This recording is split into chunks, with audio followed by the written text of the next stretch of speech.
Hello, I'm Miss Rose, Head Librarian at the King's School Canterbury, and this is the final short video presentation in our series about building your fitness to study. This video explores things you can do to build confidence. I'm going to introduce you to 4 things you can do to build confidence.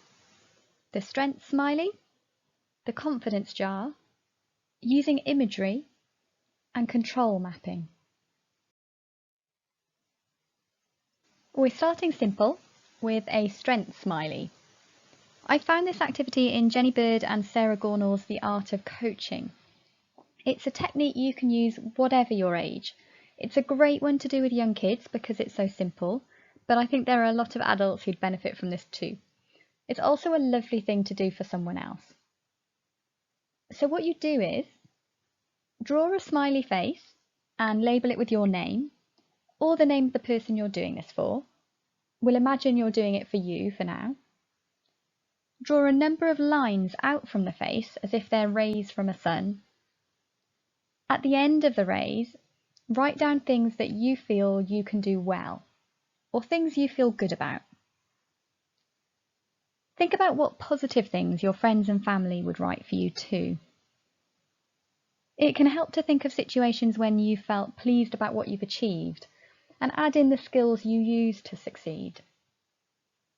You'll gradually build up a smiley, happy picture of your strengths.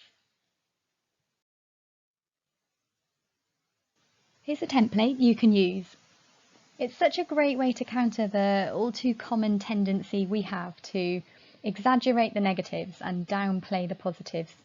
You can get a great confidence boost from this activity, and that can help redress that balance. It's good to keep your strength smiley somewhere near your work area or in the front of a notebook for a class you particularly struggle with. I've even seen it used as a screensaver on a laptop. You can even complete a strength smiley at the end of individual projects. Repeating the process in a meaningful way like that can really build your internal self-validation muscle. And that kind of confidence can carry you a really long way on your journey to success. The confidence jar builds on the techniques in the strength smiley. This is something I heard sports psychologist Dr. Josephine Perry talk about, but there are many variants around. Confidence is so frequently a misunderstood term. Confidence is the feeling that comes from knowing you deserve to do well because you've prepared fully to do well. It's not bravado, it's not hope or optimism, it's more like being self-assured. You cultivate true confidence by having concrete evidence that you can do it. So do this technique when you're feeling in a good place or have just done something well. You'll need a jar and 25 strips of paper, but you can make an online version on your phone or computer if you prefer. Take 5 strips of paper and on them write 5 strengths that you know you have.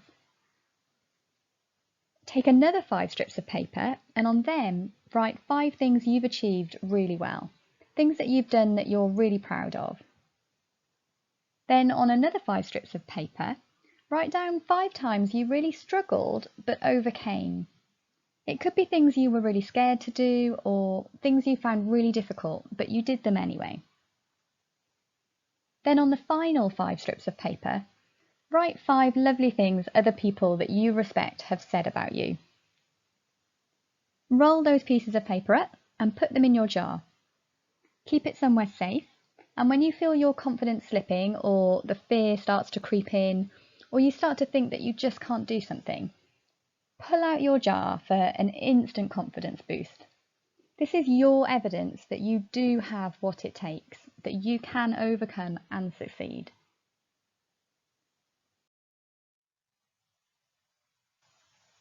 Your imagination can be a really powerful tool to build confidence.